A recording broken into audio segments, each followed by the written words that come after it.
मुलाकात कार्यक्रम यहाँ पर?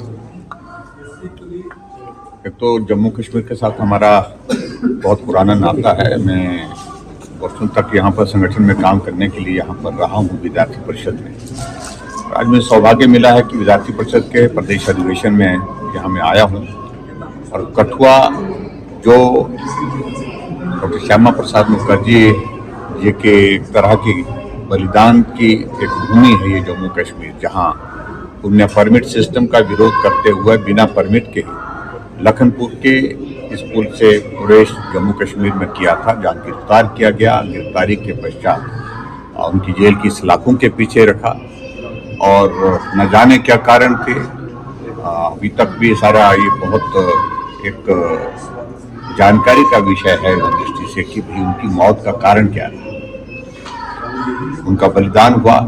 लेकिन हमें इस बात को लेकर के प्रसन्नता है कि जिस एक मिशन के साथ वो जम्मू कश्मीर की धरती में प्रवेश किए थे कि जब जम्मू कश्मीर भारत के एक राज्य के रूप में शामिल हो चुका है तो ऐसे में यहाँ पर परमिट सिस्टम नहीं होना चाहिए। और उस आंदोलन का परिणाम, बलिदान का परिणाम ये रहा कि परमिट सिस्टम जो यहाँ पर होता था वो समाप्त हुआ। आज मुझे वहाँ आने का मौका मिला और यहाँ आकर के सुनील उपाध्याय जी जो विद्यार्थी परिषद, जिनका हिमाचल प्रदेश में एक बहुत बड़ा योगदान रहा विद्यार्थी परिषद को खड़ा करने का एक छात्र नेता के रूप में, और आज अगर विद्यार्थी परिषद हमारे उत्तर भारत में बहुत मजबूत हुई है, उसमें एक बहुत बड़ा उनका कॉन्ट्रीब्यूशन रहा है। उनके परिवारजनों के साथ भी मिलने का अवसर मिला और उनके साथ साथ में वहाँ उनके पुश्तैनी घर जाने का भी मौका मिला, वहाँ श्रद्धांजलि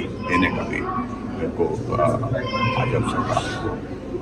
और इसके साथ साथ में जहां मन की बात की अगर बात कह रहे हैं, ये तो एक बहुत अद्भुत कार्यक्रम है आदरणीय प्रधानमंत्री नरेंद्र मोदी जी का। नए विजन के साथ, नए सोच के साथ काम करने की हमेशा उनकी एक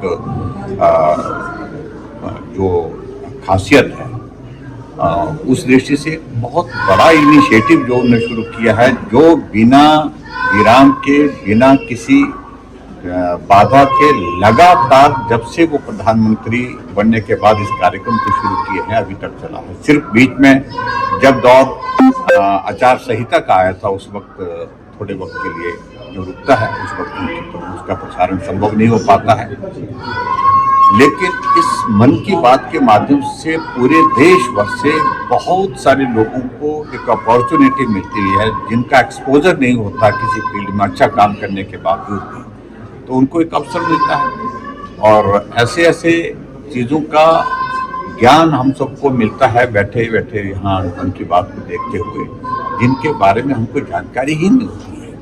तो इसलिए बहुत बड़ा एक विषय जो शुरू किया है आदरणीय प्रधानमंत्री जी, उनको साधुवाद देता हूँ और बधाई देता हूँ। और निश्चित रूप से एक ऐतिहासिक कार्यक्रम जिसको आज भी हमको यहाँ पर देखने का अवसर मिला, जहाँ जम्मू कश्मीर के संदर्भ में भी विशेष तौर से आज उसमें प्रधानमंत्री जी ने 2 बार रेफरेंस किया, हमारे लिए गर्व है। सर, कश्मीर मुद्दों पर काफी ज्यादा हमले हिमाचल प्रदेश में हो रहे हैं, लगभग दर्जन से अधिक हमले होते हैं। किस तरह से सिक्योरिटी को लेकर क्या देखते हैं हिमाचल में लॉ? ये देखो, इस प्रकार की एक बात नहीं है। मुझे लगता है कि इस तरह की एक जानकारी ये उचित नहीं है, गलत जानकारी है। कोई इस प्रकार की हिमाचल प्रदेश में कश्मीर के युवकों के ऊपर इस तरह की घटना नहीं होती है और ना ही होने की इजाजत है। शाल विक्रेता हमला हुआ वो वाली खबर सामने, कौन सी? शाल विक्रेता है जो कश्मीरी वो एक अच्छा शॉल विक्रेता जो गए होंगे वहां पर, इस प्रकार से हो सकता कहीं आइसोलेटेड इंसिडेंट कहीं हुआ होगा, अदरवाइज इस प्रकार का कतई नहीं। हम बहुत देवभूमि हिमाचल प्रदेश में बहुत शांति प्रिय लोग हैं और बहुत प्यार से रहते हैं और सब लोगों को सम्मान देते हैं, इज्जत देते हैं। लेकिन जो जानकारी आप बता रहे हैं ये कोई आइसोलेटेड इंसिडेंट का जिक्र आप कर रहे हैं, लेकिन इस तरह की चीजें होती नहीं है। Thank you.